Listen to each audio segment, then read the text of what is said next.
ಇವತ್ತಿನ ಬ್ಲಾಗ್ನ ಶುರು ಮಾಡೋಣ. ಬ್ಲಾಗ್ನ ಶುರು ಮಾಡೋಕ್ಕಿಂತ ಮುಂಚೆ ಯಾರೆಲ್ಲ ಹೊಸದಾಗಿ ಚಾನಲ್ನ ನೋಡ್ತಾ ಇದ್ದೀರಾ ದಯವಿಟ್ಟು ಚಾನಲ್ಗೆ ಸಬ್ಸ್ಕ್ರೈಬ್ ಮಾಡಿ, ವೀಡಿಯೋಸ್ ಇಷ್ಟ ಆದರೆ ಲೈಕ್ ಮಾಡಿ, ಫ್ರೆಂಡ್ಸ್ ಆ್ಯಂಡ್ ಫ್ಯಾಮಿಲಿ ಜೊತೆ ಶೇರ್ ಮಾಡಿ. ನಿದ್ದೆ ಬರ್ತಾ ಇದೆ ಸ್ನೇಹಿತರೆ, ಬೆಳಗ್ಗೆನೆ 10:30 ನಿದ್ದೆ ಅಂದರೆ ಯಾಕೆ ಗೊತ್ತಾ, 4 ಗಂಟೆಗೆ ಎದ್ದಿರೋದು ನಾನು. ಯಾಕೆ ಅಂತೀರಾ ಇಷ್ಟು ಬೇಗ? ಹಬ್ಬಕ್ಕೇನೋ ಎಲ್ಲ ಕ್ಲೀನ್ ಮಾಡಿ ರೆಡಿ ಮಾಡಿದೆ. ಐ ಥಿಂಕ್ ಇವತ್ತು ಇಷ್ಟರಲ್ಲಿ ಒಂದು 2-3 ತಿಂಡಿ ಐಟಮ್ಸ್ನ ಮುಗಿಸ್ಕೊಂಡ್ಬಿಡ್ತಿದ್ದೆ. ಆದರೆ ಅನಿವಾರ್ಯ ಕಾರಣದಿಂದ ನಮ್ಮ ಹಣ್ಣ ತಮ್ಮದಿರ್ದೇ ಒಂದು ಸೂತ್ಕ ಬಂತು. ಹಾಗಾಗಿ ಸೂತ್ಕ ಕಳ್ಕೊಳ್ಳೇಬೇಕಾಗಿತ್ತು. ಯಾಕೆಂದರೆ ಸೂತ್ಕದಲ್ಲಿ ಏನೂ ಮಾಡೋ ಸ್ಥಿತಿಲಿ ಇರಲಿಲ್ಲ. ದಾಸಯ್ಯ ನಿಗ್ಸ್ಬೇಕಾಗಿತ್ತು. ಅದಕ್ಕೋಸ್ಕರ ಇವತ್ತು ದಾಸಪ್ಪನ ಇರಿಸಿ ಬೆಳಗ್ಗೆನೆ ಸೂತ್ಕ ಕಳ್ಕೊಂಡು ಅದಾದಮೇಲೆ ಇವಾಗ ಸ್ಟಾರ್ಟ್ ಮಾಡ್ತಾಯಿದ್ದೀನಿ. ಮನೆಗೆಲ್ಲ ಗಂಜೆಲ್ಲ ಹಾಕಿ ಎಲ್ಲ ಮಾಡಿ ದಾಸಯ್ಯನ ಕೂಗಾಕ್ಸಿ ಶಂಕು ಕೂಗಾಕ್ಸಿದ ಮೇಲೇ ಸಮಾಧಾನ ನಮಗೆ. ಎಲ್ಲ ಮಾಡಿ ಈಗ ಸೂತ್ಕದಲ್ಲಿ ಏನೂ ಮಾಡೋದು ಬೇಡ ಅಂತ ನಾನು ಏನೂ ಮಾಡಿಲ್ಲ. ಇವತ್ತು ಮಂಗಳವಾರ. ಇವತ್ತು ಈಗ ತಿಂಡಿನ ಸ್ಟಾರ್ಟ್ ಮಾಡಬೇಕು. 4 ಗಂಟೆಗೆ ಎದ್ದಿದ್ದೀನಿ, ನಿದ್ದೆ ಎಳೀತಾ ಇದೆ. ನೆನ್ನೆ ಬೆಳಗ್ಗೆ ಓದೋಳು 10:30ಗೆ. ಕೆಲ್ಸಗಳು ಹೆಂಗೆ ಅಂದರೆ, ಶ್ವೇತಾ ಅವ್ರ ಶಾಪ್ದು ಆಲ್ರೆಡಿ ವಿಡಿಯೋ ಬರ್ತಾಯಿದೆ, ನೋಡ್ತಾ ಇದ್ದೀರಾ. ಆ ಕೆಲಸ, ಬ್ಯಾಂಕಿನ ಕೆಲಸ, ಐಬ್ರೋಗೆ ಹೋದೆ, ಅಮ್ಮಂಗೆ ಏನೇನೋ ಒಡವೆ ಮಾಡಿ ಹಾಕಿದ್ವಿ. ಅಮ್ಮಂದು ಒಡವೆ ಕೊಡಿಸ್ಬೇಕಾಗಿತ್ತು. ಅಲ್ಲೋಗಿ ರೆಡಿಯಾಗಿದೆ ಅಂತ ವಾಸವ್ಯ ಫೋನ್ ಮಾಡಿದ್ರು. ಅಲ್ಲಿ ಅಮ್ಮಂಗೆ ಒಡವೆ ಕೊಡಿಸಿ, ಆಮೇಲೆ ಶಿವದರ್ಶಿನಿಗೆ ಹೋಗಿ ಅಮ್ಮಂಗೆ ಮುಖವಾಡ ಅದೇನೇನೋ ಎಲ್ಲ ಹಬ್ಬದ ಐಟಮ್ ಬೇಕು ಅಂತು. ಎಲ್ಲ ಒಂದು 2,000-2,500 ನಮ್ಮ ಅಮ್ಮಂದು ಹಬ್ಬದ ಐಟಮ್ಸ್, ಮುಖವಾಡಗಳು. ಬೆಳ್ಳಿದಿದೆ, ಬಟ್ ಯಾರಿಗೂ ಬೆಳ್ಳಿದು ಇಡೋಕ್ಕೆ ಇಷ್ಟ ಇಲ್ಲ. ಎಲ್ರಿಗೂ ಕೂಡ ಏನು ಫೇಸ್ ಕಲರ್ ಮಾಡಿರ್ತಾರಲ್ಲ ಅದು ಇಷ್ಟ. ಅದಕ್ಕೆ ಅಮ್ಮ ಬೇಕು ಅಂತು ಅದನ್ನು ಕೊಟ್ಟು ಕಳಿಸ್ದೆ. ಆಮೇಲೆ ಶ್ವೇತಾ ಅವ್ರ ಶಾಪ್ದು ವೀಡಿಯೋ, ಆಮೇಲೆ ಬ್ಲೌಸು ಎಲ್ಲನೂ ಇಸ್ಕೊಂಬರೋ ಅಷ್ಟರಲ್ಲಿ ಇಷ್ಟೊತ್ತಾಗೋಯ್ತು ಸ್ನೇಹಿತರೆ. ನಿಜವಾಗ್ಲೂ 4:15 ಟೈಮ್ ಅಂತೂ. ನನಗಂತೂ ನೆನ್ನೆ ಬಂದರೆ ಮನೆಗೆ 1 ಸೆಕೆಂಡ್ ಬಿಡುವಿಲ್ಲ. 6:30 ಬಟ್ಟೆ ಒಗ್ದಿದ್ದೀನಿ. ಹ್ಯಾಂಡ್ ವಾಶ್ ಬಟ್ಟೆಗಳು ನೋಡಿ ಒಂದು ರಾಶಿ ಹಾಕಿದ್ದೀನಿ. ಈಗ 4 ಗಂಟೆಗೆ ಎದ್ದು ದಾಸಪ್ಪ ಬರೋ ಅಷ್ಟರಲ್ಲಿ ಎಲ್ಲನೂ ರೆಡಿ ಮಾಡಿ ಶಂಕಿಂಗ್ ಕೂಕ್ ಹಾಕ್ಸಿ ಪೂಜೆ ಮುಗಿಸಿ ಶನಿವಾರದ ಥರ ಫೀಲ್ ಆಗ್ತಾ ಇದೆ ನೋಡಿ. ಎಲ್ಲ ಇಟ್ಟಾಡ್ತಾ ಇದೆ ಡೈನಿಂಗ್ ಟೇಬಲ್ ಮೇಲೆ. ಇದು ಕೊಬ್ಬರಿ ತುರಿದು ಇಟ್ಕೊಂಡಿರೋದು, ಚಕ್ಲಿ ಕಲಸಿಟ್ಟಿದ್ದೀನಿ, ಈಗ ಮಾಡಬೇಕು. ಇದು ಕರ್ಜಿಕಾಯಿ ಮಾಡೋಕ್ಕೆ ಹೂರಣ ರೆಡಿ ಮಾಡೋಕ್ಕೆ. ಆಮೇಲೆ ಒಂದಷ್ಟು ಮೀಶೋ ಪ್ರಾಡಕ್ಟ್ಸ್ ಬಂದಿದೆ, ಅದರದ್ದೆಲ್ಲ ರಿವ್ಯೂ ಕೊಡಬೇಕು. ನೋಡಿ ಯಾವಾಗ ಮಾಡ್ತೀನೋ ಏನೋ ಗೊತ್ತಿಲ್ಲ. ಒಳ್ಳೆ ಮೀಶೋ ಪ್ರಾಡಕ್ಟ್ಸ್ಗಳನ್ನ ನಾನು ತರಿಸಿದ್ದೀನಿ. ಖಂಡಿತ ವೆಯ್ಟ್ ಮಾಡಿ, ಒಳ್ಳೊಳ್ಳೆ ಮೀಶೋ ಪ್ರಾಡಕ್ಟ್ ಇದೆ. ಸಾಧ್ಯವಾದರೆ ಇವತ್ತು ಆ ವಿಡಿಯೋನ ಮಾಡಿ ಶೇರ್ ಮಾಡ್ತೀನಿ. ಹಬ್ಬಗಳಿಗೆ ಎಲ್ಲದಕ್ಕೂ ಹೆಲ್ಪ್ ಆಗುತ್ತೆ. ನೆನ್ನೆ ಪಾರ್ಲರ್ಗೆ ಹೋಗಿ ಐಬ್ರೋ ವ್ಯಾಕ್ಸ್ ಮಾಡಿಸ್ಕೊಂಬಂದೆ. ಯಾಕೋ ಇತ್ತೀಚೆಗೆ ಏನೂ ಕೇರ್ ಮಾಡೋಕ್ಕೆ ಟೈಮೇ ಆಗ್ತಿರ್ಲಿಲ್ಲ. ಓಡಾಟಗಳು ತುಂಬ ಆಗ್ಬಿಟ್ಟಿತ್ತು, ಹಂಗಾಗಿ ಟ್ಯಾನ್ ಆಗಿತ್ತು ಅಂತ ರಿಮೂವ್ ಮಾಡಿಸ್ಕೊಂಡು ಐಬ್ರೋಸ್ ಎಲ್ಲ ಮಾಡಿಸ್ಕೊಂಡು ಫೈನಲಿ ಬಂದೆ. ಅದೆಲ್ಲ ಮುಗೀತು. ಬ್ಲೌಸ್ ಎಲ್ಲ ರೆಡಿಯಾಗಿ ಬಂತು, ಕುಚ್ಚುಕಟ್ಟೆ ರೆಡಿಯಾಗಿ ಬಂತು, ಎಲ್ಲ ರೆಡಿಯಾಗಿ ಬಂತು. ತಿಂಡಿನೇ ಮಾಡ್ಕೊಂಡಿಲ್ಲ ಇವತ್ತು. ಅದೇನಾನ ಕಷ್ಟ ಆಗಲಿ ಈ ಚಕ್ಲಿ ಮಾಡಿ ಸ್ವಲ್ಪ ಹೊತ್ತು ಮಂಕೊಂಬಿಟ್ಟು ಒಂದೇ ಸಲ ನುಗ್ಗೆಕಾಯಿ ಸಾಂಬಾರು ಮಾಡಿ ಅಡುಗೆ ಮಾಡಿಬಿಟ್ಟಿದ್ದೀನಿ. ಪಾಯಸ ಮಾಡಿದ್ದೆ. ನಾವು ಸೂತ್ಕ ಕಳಿಯೋದಂದರೆ ಒಣ ಪುಡಿ ಕೊಡ್ತೀವಿ. ಅಂದರೆ ಒಣ ಪಡಿ ಅಂದರೆ ರಾಗಿ ಹಿಟ್ಟು ಅಕ್ಕಿ ತುಂಬಬೇಕು ಬಾವನಾಸಿಗೆ. ಆಯಿತು, ಎಲ್ಲ ಮುಗಿಸಿದ್ದು. ಈಗ ಅಡುಗೆ ಮನೆ ಎಲ್ಲ ಒಂದು ಬಂಡಿ ಪಾತ್ರೆ ಆಗಿದ್ದಾವೆ. ಅವು ಎಲ್ಲ ತೊಳೆದು ದವಾಕಿದ್ದಾಯಿತು, ಅಷ್ಟು ಅಷ್ಟು ತೊಳೆದಾಕಿದ್ದಾಯಿತು, ಅಷ್ಟು ಜೋಡಿಸಿದ್ದಾಯಿತು, ಒಂದಷ್ಟು ಬಟ್ಟೆ ಒಣಗಾಕಿದ್ದಾಯಿತು, ಇನ್ನೂ ಒಂದಷ್ಟು ಒಣಗಾಕಬೇಕು. ಅಮ್ಮ ಎಷ್ಟು ಕೆಲಸ ಇದೆ ಅಂದರೆ ನಿಜವಾಗ್ಲೂ ಬೇಡಪ್ಪ. ಹಬ್ಬ ಸಾಕಂದರೆ ಈ ಸೂತ್ಕ ಬಂದಿದ್ದರಿಂದ ಸ್ವಲ್ಪ ಸಾಕಾಗ್ಬಿಡ್ತು. ಇಲ್ಲಾಂದರೆ ಇಷ್ಟರಲ್ಲಿ ಎಲ್ಲ ಮುಗ್ದಿತ್ತು. ಇರಲಿ, ಶ್ರಾವಣ ಮಾಸದಲ್ಲಿ ಒಂದು ದಾಸಪ್ಪನ ಇಡಿಸ್ದಂಗೆ ಆಯಿತು, ಅದು ಒಂದು ಖುಷಿ ಆಯಿತು. ಶಂಕಿ ಕೂಗಾಕ್ಸಿ ಬನ್ನಿ. ಇವಾಗ ಹೆಚ್ಚು ಮಾತಬೇಡ, ಸ್ಟಾರ್ಟ್ ಮಾಡೋಣ. ಆಮೇಲೆ ಬೇಕಾದರೆ ಮೀಶೋ ಪ್ರಾಡಕ್ಟ್ಗಳನ್ನ ಶೇರ್ ಮಾಡ್ತೀನಿ. ಈ ಸಲ ಏನಪ್ಪ ಅಂದರೆ ಕರ್ಜಿಕಾಯಿಗೆ ಕಡಲೆ ಬೀಜ ಹಾಕೋಣ ಅಂತ ಅಂದ್ಕೊಂಡಿದ್ದೀನಿ. ನನ್ನ ಫ್ರೆಂಡ್ ಹೇಳಿದರೆ ಚೆನ್ನಾಗಿರುತ್ತೆ ಅಂತ. ಬನ್ನಿ ಮಾಡುವ. ಇಲ್ಲಿ ತೂಗಿಸಿ ಬಾಡ್ಲು ಉಳಿಕೆ ಬೀಳ್ತೀನೋ ಗೊತ್ತಿಲ್ಲ, ತಲೆ ಬಾಚ್ಕೊಳ್ಳೋಕೆ ಟೈಮ್ ಇಲ್ಲ. ಅಮ್ಮ ನಿದ್ದೆ, ತಲೆನೋವೇ ಸ್ಟಾರ್ಟ್ ಆಗ್ಬಿಡುತ್ತೇನೇನು. ಒಂಚೂರು ಕರ್ಜಿಕಾಯಿಗೆ ಹೂರಣ ಮಾಡಿಟ್ಬಿಟ್ರೆ ಒಂದು ಸ್ವಲ್ಪ ಬೆಸ್ಟ್ ಅನಿಸುತ್ತೆ. ಇರಿ ಒಂದು ಸ್ವಲ್ಪ ಮಾಡಿಟ್ಬಿಡೋಣ. ಯಾಕೆಂದರೆ ಇಲ್ಲಿ ಆಲ್ರೆಡಿ ಚಕ್ಲಿ ಕಲಸಿಟ್ಟಿದ್ದೀನಿ. ತುಂಬ ಹೊತ್ತು ನೆನೆಲಿಕ್ಕೆ ಇಡಬಾರ್ದು ಅದನ್ನು. ಈಗ ಕರ್ಜಿಕಾಯಿ ಈ ಸಲ ನಾನು ಜಾಸ್ತಿ ಐಟಮ್ಸ್ ಏನೂ ಮಾಡ್ತಾ ಇಲ್ಲ ಸ್ನೇಹಿತರೆ, ಯಾಕೆಂದರೆ ನಂಗೆ ಟೈಮ್ ಆಗಲಿಲ್ಲ. ಪೂಜೆ ಇಂಪಾರ್ಟೆಂಟ್ ಅಲ್ವಾ.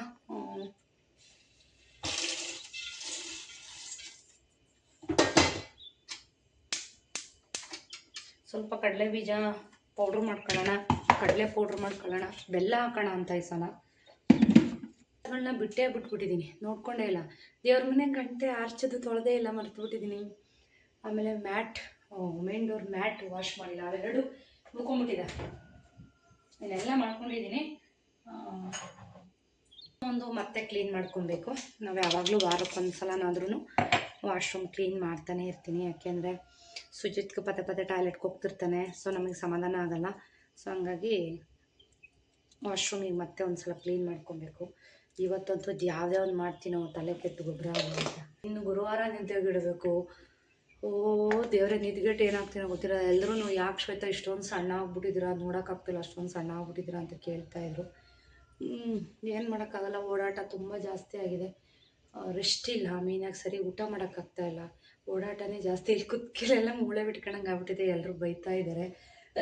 ಚಕ್ಲಿ ಅಂತೂ ಸೂಪರಾಗಿ ಬರ್ತಿದ್ದಾವೆ. ಸೊ ನಮ್ಮಮ್ಮ ಚಕ್ಲಿ ಮಾಡೋದ್ರಲ್ಲಿ ಎಕ್ಸ್ಪರ್ಟ್. ಎಷ್ಟು ಚೆನ್ನಾಗಿ ಮಾಡ್ತಾರೆ ಅಂದರೆ ಸ್ನೇಹಿತ, ಅವರು ಬಾಯಿಗಿಟ್ಟರೆ ಕರ್ಗೋಗ್ತಾ ಇರ್ತವೆ ಚಕ್ಲಿ, ಎಷ್ಟು ಚೆನ್ನಾಗಿರ್ತವೆ. ನಾನು ಎಷ್ಟೇ ಸರಿ ಮಾಡಿದ್ರು ಒಂದು ಸಲ ನಮ್ಮ ಅಮ್ಮನ ಕೇಳೇ ಮಾಡೋದು. ಯಾಕಂದ್ರೆ ನಮ್ಮಮ್ಮ ಹೇಳ್ಕೊಡುತ್ತೆ ಹೆಂಗೆ ಮಾಡೋದು ಅಂತ, ಎಷ್ಟೆಷ್ಟು ಕ್ವಾಂಟಿಟಿಲಿ ಹಾಕ್ಬೇಕು ಅಂತ. ಸೊ ಅಮ್ಮ ಹೇಳ್ದಂಗೆ ಮಾಡಿಬಿಟ್ರೆ ಚಕ್ಲಿ ಅಂತೂ ಬಾಯಿಗಿಟ್ಟರೆ ಕರ್ಗೋಗ್ತಾರೆ, ಬೆಣ್ಣೆ ಮುರುಗ್ತಾರೆ. ಅಷ್ಟು ಚೆನ್ನಾಗಿ ಬಂದಿದ್ದಾವೆ ಸ್ನೇಹಿತರೆ. ಬನ್ನಿ ಈಗ ತೋರಿಸ್ತೀನಿ. ಈ ಥರ ಕಟ್ಟಾಗಬಾರ್ದು, ಕಟ್ಟಾಗ್ದಂಗೆ ಒತ್ತಬೇಕು. ಹಿಟ್ಟನ್ನು ಚೆನ್ನಾಗಿ ನಾದಿ ಎಷ್ಟು ನಾದ್ಕೊತೀವಿ ಅಷ್ಟು ಚೆನ್ನಾಗಿ ಬರ್ತವೆ. ಆಮೇಲೆ ಹಿಟ್ಟು ಹದದಲ್ಲಿ ಕಲಿಸ್ಕೋಬೇಕು. ಮನೆಯಲ್ಲಿರೋ ಅಂಥ ಅಕ್ಕಿ ಹಿಟ್ಟನ್ನೇ ಬಳಸಿ ಮಾಡಿರೋದು ಎಷ್ಟು ಚೆನ್ನಾಗಿ ಬಂದಿದ್ದಾವಲ್ವಾ. ಬನ್ನಿ ನೋಡಿ ತೋರಿಸ್ತೀನಿ. ಸಕ್ಕತ್ತಾಗಿ ಬಂದಿದ್ದಾವೆ. ಹಲೋ ಸ್ನೇಹಿತರೆ, ನಮಸ್ಕಾರ. Welcome back to my YouTube channel. ಎಲ್ಲರೂ ಹೇಗಿದ್ದೀರಾ, ಚೆನ್ನಾಗಿದ್ದೀರಾ ಅಂತ ಭಾವಿಸ್ತಾ ಇವತ್ತಿನ ಬ್ಲಾಗ್ನ ಶುರು ಮಾಡ್ತಾ ಇದ್ದೀನಿ. ಸೊ ಇವತ್ತು ಗುರುವಾರ, ನಾಳೆನೇ ವರಮಹಾಲಕ್ಷ್ಮಿ ಹಬ್ಬ. ಪೂಜಾ ರೂಮ್ ಎಲ್ಲ ಕ್ಲೀನ್ ಆಗಿದೆ. ಬೆಳಗ್ಗೆನೆಲ್ಲ ನೆನ್ನೆನೇ ಎಲ್ಲ ಡೀಪ್ ಕ್ಲೀನ್ ಮಾಡಿಬಿಟ್ಟಿದ್ದೀನಿ. ಸೊ ಏನು ಅಂದರೆ ರಾಯರ್ದು ಪೂಜೆ ಬಿಡೋಕ್ಕೆ ನನಗಿಷ್ಟ ಇಲ್ಲ. ಪೂಜಾ ರೂಮಲ್ಲಿ ಖಾಲಿ ಬಿಡೋಕ್ಕೂ ನನಗಿಷ್ಟ ಇಲ್ಲ. 2 ದಿವಸ ದೀಪ ಹಚ್ತಿರೋ ಥರ ಹೇಗೂ ದೀಪ ಹಚ್ಚಿ 2 ಇಡ್ತೀನಿ. ಹಾಗಾಗಿ ರಾಯರಿಗೆ ಇವತ್ತು ಸುಮ್ಮನೆ ಸಿಂಪಲ್, ಇವತ್ತು ತುಳಸಿನೂ ನನಗೆ ಸಿಗಲಿಲ್ಲ. ಸೊ ಹಾಗಾಗಿ ರಾಯರ ಮುಂದೆ 2 ತುಪ್ಪದ ದೀಪನ ಹಚ್ಚಿ ರಾಯರ ಸೇವೆ ಮುಗಿಸಿದ್ದೀನಿ. ಇಷ್ಟೇ, ರಾಯರ ಹತ್ರ ಬೇಡ್ಕೊಂಡಿದ್ದೀನಿ ನಾಳೆ ಹಬ್ಬ ಇರೋದ್ರಿಂದ. ಸೊ ಇಷ್ಟೇ ಅಪ್ಪ ಇವತ್ತು ನಿಮ್ಮ ಸೇವೆ ಮಾಡೋಕ್ಕಾಗಿದ್ದು ಅಂತ. ಸೊ ನೋಡಿ, 2 ಬೆಳ್ಳಿ ದೀಪಗಳನ್ನ ಹಚ್ಚಿದ್ದೀನಿ, ತುಪ್ಪದ ದೀಪ. ಇಷ್ಟೇ, ಹಾಗೇ ನಮಸ್ಕಾರ ಹಾಕಿ ಮುಗಿಸಿದ್ದೀನಿ ಸಿಂಪಲಾಗಿ. ಈಗ ದೇವ್ರ ಮನೆಯೆಲ್ಲ ರೆಡಿ ಮಾಡಬೇಕು. ಸೊ ರಾಯರ ಪೂಜೆ ಅಂತೂ ಇವತ್ತಾಗಿದೆ.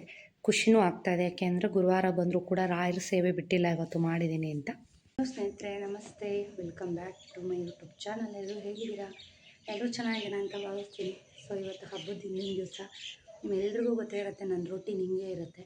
ಸೊ ಬೆಳಗ್ಗೆನೇ ಎದ್ದು ಉಪ್ಪಿಟ್ಟು ತಿಂಡಿ ಮಾಡಿಟ್ಟು ಬೆಂಡೆಕಾಯಿ ಸಾಂಬಾರು ಮಾಡಿ, ನಾನಂತೂ ಸ್ನೇಹಿತರೆ ಕೆಲಸ ಮಾಡಿ ನನ್ನ ಕತೆ ಆಗೋಗ್ಬಿಟ್ಟಿದೆ. ಯಾಕೆಂದರೆ ಸೊಂಟ ಬಗ್ಗಿದ್ರೆ ಎದ್ದೊಳಕ್ಕಾಗ್ತಾಯಿಲ್ಲ, ಅಷ್ಟರ ಮಟ್ಟಿಗೆ ಪೇಯ್ನ್ ಆಗ್ತಾಯಿದೆ. ಹೆವಿ ಅಂದರೆ ಇವತ್ತಂತೂ ತಲೆಗೆ ಒಂದು ಬಂಡಿ ಎಣ್ಣೆ ಮೆತ್ಕೊಂಡಿದ್ದೀನಿ. ಯಾಕೆ ಅಂತಂದರೆ ಈಗ ಟೈಮು ಒಂದು 7 ಗಂಟೆ, 8 ಗಂಟೆ ಅಷ್ಟರಲ್ಲಿ ಇಲ್ಲೆಲ್ಲ ಕ್ಲೀನ್ ಮಾಡ್ಕೊಂಡು ಕೆಳಗಡೆ ಹೋಗ್ಬೇಕು. ಅಂದರೆ ಸುಜಿತ್ ವ್ಯಾನ್ ಬರುತ್ತೆ, ಅವನಿಗೆ ಸ್ನಾನ ಮಾಡಿಸ್ಬೇಕು, ತಿಂಡಿ ತಿನ್ನಿಸ್ಬೇಕು, ಲಂಚ್ ರೆಡಿ ಮಾಡಬೇಕು, ಬಾಕ್ಸ್ ಎಲ್ಲ ರೆಡಿ ಮಾಡಿ ಕಳಿಸ್ಬೇಕು. ಬಿರ್ರಿ ಕೆಲಸ, ನೆನೆಸ್ಕೊಂಡ್ರೆ ಕೆಲಸಗಳು ತಿಕ್ಲಿಡಿಯೋದೊಂದು ಬಾಕಿ ಇದೆ. ಹಂಗೆ ಆಗ್ತಾಯಿದೆ ಮೈಂಡು. ರೆಸ್ಟ್ ಇಲ್ಲ ಮೇಯ್ನಾಗಿ, ಹೇಳಿದ್ನಲ್ಲ. ಸೊ ಒಂದು ದಾಸಪ್ಪನ ಇಡ್ಸಿದ್ರಿಂದ ಒಂದು ಸ್ವಲ್ಪ ಕೆಲಸ ವರ್ಷಕ್ಕಿಂತ ಹೆವಿ ಅನ್ನಿಸ್ಬಿಡ್ತು. ಬಟ್ ಹೇಳಬೇಕು ಅಂದರೆ ಈ ಸಲ ವರಮಹಾಲಕ್ಷ್ಮಿ ವರ್ಷಕ್ಕಿಂತ ತುಂಬ ಚೆನ್ನಾಗಾಗಿದೆ. ಆಮೇಲೆ ಪೂಜೆ, ನಾನು ಅಂದ್ಕೊಂಡಿರೋ ಥರ ಪೂಜೆ ಆಯಿತು, ನಾನು ಅಂದ್ಕೊಂಡಿರೋ ಥರ ಸ್ಯಾರಿ ಡ್ರಪ್ಪಿಂಗ್ ಆಯಿತು. ಸಖತ್ತಾಗಿ ಆಗಿತ್ತು ಈ ಸಲ ಅಂತೂ ಡೆಕೋರೇಷನ್ ಎಲ್ಲ.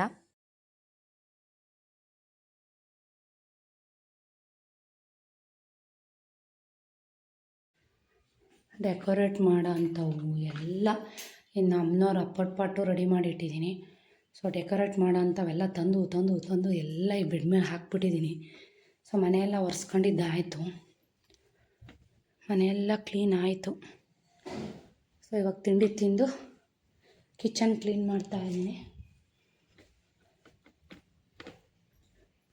ಈ ಸಲ ಇನ್ನೂ ಫಾಸ್ಟಾಗಿ ಬೇಗ ಮಾಡಬೇಕು ಅಂದ್ಕೊಂಡಿದ್ದೀನಿ.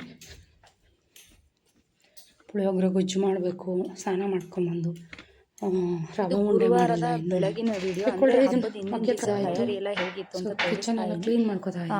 ಮುಂದಿನ ಬ್ಲಾಗಲ್ಲಿ ಖಂಡಿತ ಮಿಸ್ ಮಾಡ್ಕೋಬೇಡಿ. ಯಾಕೆ ಅಂತಂದರೆ ಸ್ಯಾರಿ ಡ್ರಾಪಿಂಗ್ ಹೇಗೆ ಮಾಡಿದ್ದೀನಿ, ಡೆಕೋರೇಷನ್ ಹೇಗೆ ಮಾಡಿದ್ದೀನಿ, ಸೊ ಎಲ್ಲರ ಅಭಿಪ್ರಾಯ ಏನಿತ್ತು ನನ್ನ ವರಮಹಾಲಕ್ಷ್ಮಿ ಸ್ಯಾರಿ ಡ್ರಾಪಿಂಗ್ ಬಗ್ಗೆ, ಸೊ ಎಷ್ಟು ಜನ ಎನ್ಕ್ವೈರಿ ಮಾಡಿದ್ರು ಎಲ್ಲನೂ ಕೂಡ ಮುಂದಿನ ಬ್ಲಾಗಲ್ಲಿ ನಾನು ಶೇರ್ ಮಾಡ್ತೀನಿ. ಯಾಕೆಂದರೆ ನಂದು ಸ್ವಲ್ಪ ಪೂಜೆ ಜಾಸ್ತಿ, ಸೊ ಹಾಗಾಗಿ ನೀವು ನೋಡ್ತಾನೆ ಇರ್ತೀರ. ನಾನು ಬ್ಲಾಗ್ ಶುರು ಮಾಡಿದಾಗಿಂದನೂ ನಾನು ವರಮಹಾಲಕ್ಷ್ಮಿ ಹಬ್ಬದ್ದು ಪ್ರತಿ ವರ್ಷದ್ದು ವಿಡಿಯೋ ಹಾಕ್ತಾನೆ ಇರ್ತೀನಿ. ಏಕೆಂದರೆ ನಾನು ಮಾಡುವಂಥ ಪೂಜೆ ಯಾರಿಗೋ ತೋರ್ಪಡಿಕೆಗೋ ಅಥವಾ ಇನ್ಯಾರೋ ನೋಡಲಿ ಅಂತ ಮಾಡೋ ಅಂಥದ್ದಲ್ಲ ನಾನು. ಸೊ ನಾನು ಪ್ರತಿ ವರ್ಷ ನಾನು ವರಮಹಾಲಕ್ಷ್ಮಿ ಸ್ಟಾರ್ಟ್ ಮಾಡಿದಾಗಿಂದನೂ ನಾನು ಈಗ ಹೇಗೆ ಮಾಡ್ತಾಯಿದ್ದೀನೋ ಹಾಗೇ ನಾನು ಸ್ಟಾರ್ಟ್ ಮಾಡಿರೋದು ಕೂಡ. ಸೊ ಅಷ್ಟೇ ಚೆನ್ನಾಗಿ ಮಾಡ್ಕೊಂಬಂದಿದ್ದೀನಿ.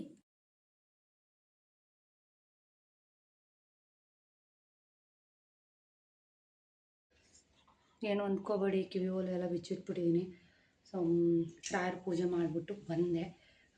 ಜಸ್ಟ್ ದೀಪ ಹಚ್ಚಿ ನಮಸ್ಕಾರ ಹಾಕಿ ಬಂದಿರೋದು ಅಷ್ಟೇ. ಎಷ್ಟು ಕ್ವಿಕ್ಕಾಗಿ ಕೆಲಸ ಸ್ಟಾರ್ಟ್ ಮಾಡಬೇಕು ಅಂತಂದರೆ ಹೇಳಕ್ಕೆ ತಿರ್ದು ಎಲ್ಲ ಹೆಣ್ಮಕ್ಳು ಇಷ್ಟೇ ಬ್ಯುಸಿ ಇರ್ತಾರೆ. ಸೊ ನೆನ್ನೆ ಎಲ್ಲ ನಂಗೆ ಬ್ಲಾಗ್ ಮಾಡ್ಕೊಳಕ್ಕಾಗಿಲ್ಲ. ಸೊ ರಾಯರ ಆರಾಧನೆ ಕೂಡ ಇದೇ ವಾರದಲ್ಲಿದೆ. ಲಾಸ್ಟು ಈ ತಿಂಗಳಲ್ಲಿ ಈ ತಿಂಗಳ ಎಂಡಲ್ಲಿ ರಾಯರ ಆರಾಧನೆ ಇದೆ. ಸಾರಿ, ಒಂದು ವಿಡಿಯೋನಲ್ಲಿ ಅಂದರೆ ರಾಯರದು ಒಂದು ವ್ರತಾಚರಣೆ ವಿಡಿಯೋದಲ್ಲಿ ವರ್ಧಂತಿ ಅಂತ ಹೇಳ್ಬಿಟ್ಟಿದ್ದೀನಿ, ಕನ್ಫ್ಯೂಷನ್ ಮಾಡಿಕೊಂಡು, ಸಾರಿ. ಸೊ ಆರಾಧನೆ ಇರೋದು ರಾಯರದು, ವರ್ಧಂತಿ ಅಂತ ಅಂದರೆ ರಾಯರು ಹುಟ್ಟಿದಬ್ಬ. ಸೊ ನಾನು ಅದು ತುಂಬ ಬ್ಯುಸಿ ಇದ್ನಲ್ವ, ನಾನು ಅದು ವಾಯ್ಸ್ ಓವರ್ ಕೊಟ್ಟಿದ್ದೆ ರಾತ್ರಿ 11 ಗಂಟೆ 11:30 ನಿದ್ದೆ ಟೈಮ್ ಬೇರೆ.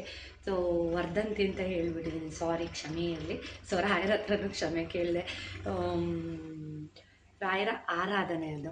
ಸೊ ಬನ್ನಿ ಇವಾಗ ಕೆಲಸ ಶುರು ಮಾಡೋಣ.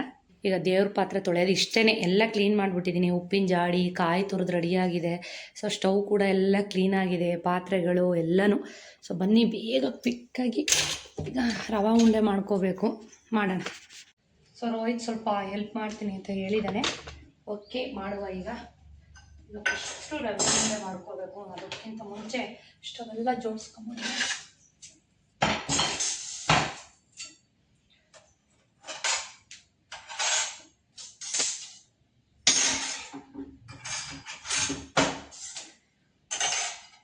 ದೇವರ ನೈವೇದ್ಯ ಮಾಡಬೇಕು, ಏನೇ ಮಾಡಬೇಕು ಅಂದರೂ ಸ್ಟವ್ ಕ್ಲೀನ್ ಇರಬೇಕು ಫಸ್ಟು, ಹಾಗೆ ಮಾಡಬಹುದು. ನಮ್ಮನೇಲಂತೂ ನಾನು ಸ್ಟಾಪ್ ಮಾಡಿ ಭಾಳ ದಿನಗಳೇ ಆಗುತ್ತೆ.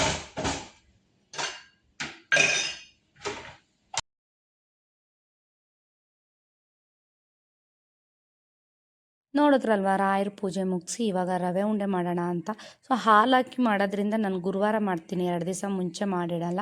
ಸೊ ಈ ಸಲ ಪುರಿ ಉಂಡೆ, ಕೊಬ್ಬರಿ ಮಿಠಾಯಿ ಇದೆಲ್ಲ ಸ್ಕಿಪ್ ಆಗಿದೆ. ಸೊ ಯಾಕೆ ಅಂತಂದರೆ ಟೈಮ್ ಇರಲಿಲ್ಲ ಅಷ್ಟೇ. ಆಮೇಲೆ ಮನೆಯವರು ಸಾಕು ಅಷ್ಟೇ, ಯಾರು ತಿನ್ನಲ್ಲ, ಸುಮ್ಮನೆ ವೇಸ್ಟ್ ಆಗುತ್ತೆ, ಮಾಡಬೇಡ ಅಷ್ಟೇ ಸಾಕು ಅಂದರು. ಸೊ ಹಂಗಾಗಿ ಅಷ್ಟೇ ಮಾಡಿದ್ದೀನಿ. ಎಲ್ಲ ತಿಂಡಿಗಳು ಕೂಡ ಒಂದು ಚೂರು ಕೆಡ್ದಿರೋ ಥರ ಎಷ್ಟು ನೀಟಾಗಿ ಟೇಸ್ಟಿಯಾಗಿ ಬಂದಿತ್ತು ಅಂದರೆ ತುಂಬ ಚೆನ್ನಾಗಿತ್ತು ತಿಂಡಿಗಳು.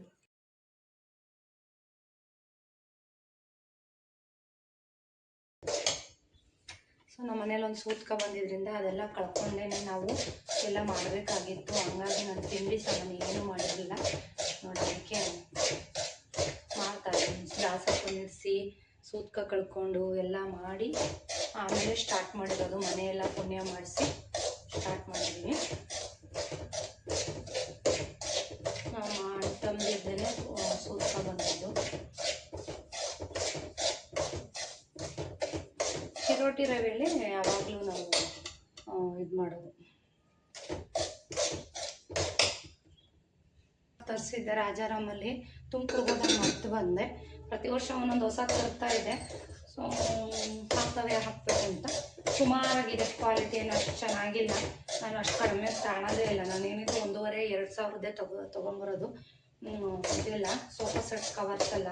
ಸೊ ಇಲ್ಲ, ಏನು ಮಾಡ್ತೀರಾ, ಅದನ್ನೇ ಬೇರೆ ತಂದಿದ್ದ ಕಲರ್ ಯಾಕೋ ಚೆನ್ನಾಗಿಲ್ಲ ಅಂತ ನಮ್ಮ ಮನೆಯಲ್ಲಿ. ರೋಹಿತ್ಗೆ ಬದಲಾಯಿಸ್ಕೊಂಬ ಅಂತ ಹೇಳ್ತಾ ಇದ್ದೀನಿ. ಇವಾಗ ಹೋಗ್ತಾನೆ. ಇನ್ನು ಗ್ಯಾಸ್ ಎಲ್ಲ ತುಂಬ ಬೆಳೆದ್ಬಿಟ್ಟಿತ್ತು ಮನೆ ಮುಂದೆ. ಅದನ್ನು ಎಲ್ಲ ಕಟ್ ಮಾಡಿಸಿ, ರೋಹಿತನೇ ಕಟ್ ಮಾಡಿ ಹೊಸ ಮನೆಯೆಲ್ಲ ಗುಡಿಸಿ ಒರೆಸಿ ಅವನೇ ಮಾಡಿ ಬಂದಿದ್ದಾನೆ.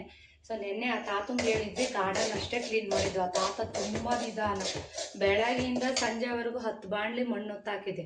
ಆ ತಾತನ ಜೊತೆನೇ ರೋಹಿತು ಕೆಲಸ ಮಾಡಿದ್ದಾನೆ. ಆ ರೋಹಿತ್ ಮಾಡಿದಷ್ಟು ಮಾಡಿಲ್ಲ ಆ ತಾತ ಅಂತ. ಅದಕ್ಕೆ ನಾವು ಕೆಲಸದವ್ರಿಗೆ ಹೇಳೋಕ್ಕೆ ಬೇಜಾರು. ಏನು ಗೊತ್ತಾ, ಏನು ನೀಟಾಗಿ ಮಾಡಲ್ಲ. ಒಂದು ಅರ್ಧ ದಿವಸ ಮಾಡೋದನ್ನ 1 ದಿನ ಮಾಡ್ತಾರೆ. ನಾವು ಅಂದರೆ ಜವಾಬ್ದಾರಿಗಳು ಮನೆಯದು, ಸೊ ಹಂಗಾಗಿ ನಾವು ಬೇಗ ಬೇಗ ಮುಗಿಸ್ತೀವಿ, ಮಾಡಲ್ಲ ಬೇಗ ಬೇಗ. ನಮ್ಮ ಮನೆಯವ್ರು ಚೆನ್ನಾಗಿದ್ಬಿಟ್ಟಿದ್ರೆ ನನಗೆ ಇದೆಲ್ಲ ಏನು ರಿಸ್ಕ್ ಅನ್ನಿಸ್ತಿರಲ್ಲ ನನಗೆ. ಅಯ್ಯೋ ಗಾರ್ಡನ್ನು, ತೋಟದ ಕೆಲಸ ಇವೆಲ್ಲ ಮಾಡಿಕೊಡೋರು. ಚೆನ್ನಾಗಿ ಕೂರಿಸ್ಬೇಕು ಲಕ್ಷ್ಮಿನ, ಯಾಕೆಂದರೆ ರೋಹಿತ್ಗೆ ಸೀಟ್ ಸಿಕ್ಕಿರೋದು ಒಂದು ಖುಷಿ. ಆಮೇಲೆ ನೆಕ್ಸ್ಟ್ ಇಯರ್ ಇಷ್ಟು ಗ್ರ್ಯಾಂಡಾಗಿ ಮಾಡೋಕ್ಕಾಗುತ್ತೋ ಇಲ್ಲೋ ಗೊತ್ತಿಲ್ಲ, ಯಾಕೆಂದರೆ ರೋಹಿತ್ ಇದ್ರೆ ಹೆಲ್ಪ್ ಮಾಡೋಣ, ನೋಡೋಣ ಹೆಂಗೆ ಮಾಡಬೇಕು, ಸ್ಟೆಪ್ ಇಡೋದಾ ಅಥವಾ ಒಂದೇ ಸ್ಟೆಪ್ ಇಡೋದಾ ಅಂತ ಇನ್ನೂ ಡಿಸೈಡೇ ಮಾಡಿಲ್ಲ. ಇದೆಲ್ಲ ಮುಗಿಸ್ಬಿಡ್ತೀನಿ ಫಸ್ಟ್. ದೇವ್ರ ಮನೆ ಕೆಲಸ, ಒಂದು ಕಡೆ ರೈಸ್ ಇಡಬೇಕು, ರವೆ ಉಂಡೆ ಮಾಡಿಡಬೇಕು, ಒಂದು ಕಡೆ ಪುಳಿಯೋಗರೆ ಮಾಡಬೇಕು, ಎಲ್ಲ ಮಾಡಿಟ್ಬಿಟ್ಟು ಆಮೇಲೆ ನೋಡೋಣ ಆ ಕಡೆ ಹೋಗೋಣ. ಇನ್ನು ಸಾರಿ ಕೂಡ ಇನ್ನೂ ಏನು ಇದು ಮಾಡಿ ಇಟ್ಟಿಲ್ಲ ದೇವರಿಗೆ.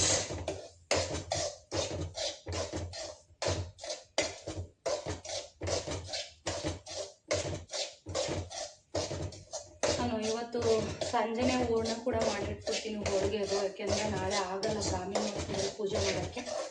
ಸೊ 4 ಗಂಟೆಯಿಂದ 5:45ವರೆಗೂ ಬ್ರಾಹ್ಮಿ ಮುಹೂರ್ತ ಇದೆ. ಲಗ್ನ ಚೆನ್ನಾಗಿದೆ ಆ ಟೈಮು.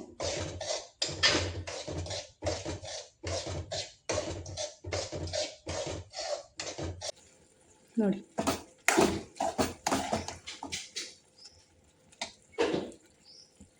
ಆಹಾ ಎಷ್ಟು ಚೆನ್ನಾಗಿದೆ ರವೆ ಉಂಡೆ ಅಂದರೆ. ಚೆನ್ನಾಗಿದೆ, ಸ್ಮೂತಾಗಿ ಎಷ್ಟು ಸಾಫ್ಟಾಗಿ ಮಾಡಿದ್ದೀನಿ. ನಾನು ಚಿರೋಟಿ ರವೆಯಲ್ಲಿ ಮಾಡೋದು, ಕೊಬ್ಬರಿ ಜಾಸ್ತಿ ಹಾಕಿ ಮಾಡಿದ್ರೆ ಇಷ್ಟು ಟೇಸ್ಟಿಯಾಗಿ ಸೂಪರಾಗಿ ಬರುತ್ತೆ. 1/4 kg ರವೆಗೆ 1 ಕೊಬ್ಬರಿ ಫುಲ್ಲ ಹಾಕಿದ್ದೀನಿ, 1.5 ಹಾಕಿದ್ದೀನಿ ಅನ್ಸುತ್ತೆ. ಮಿಕ್ಕಿದ್ದೀನಿ ಯಾಕೆ ಇಟ್ಕೊಂಡು ಅಂತ ಎಲ್ಲ ಕೊಬ್ಬರಿ ಹಾಕಿ ಮಾಡಿದ್ದೀನಿ. ಸೂಪರ್ ಡೂಪರಾಗಿ ಬಂದಿದೆ, ಸಖತ್ತಾಗಿದೆ.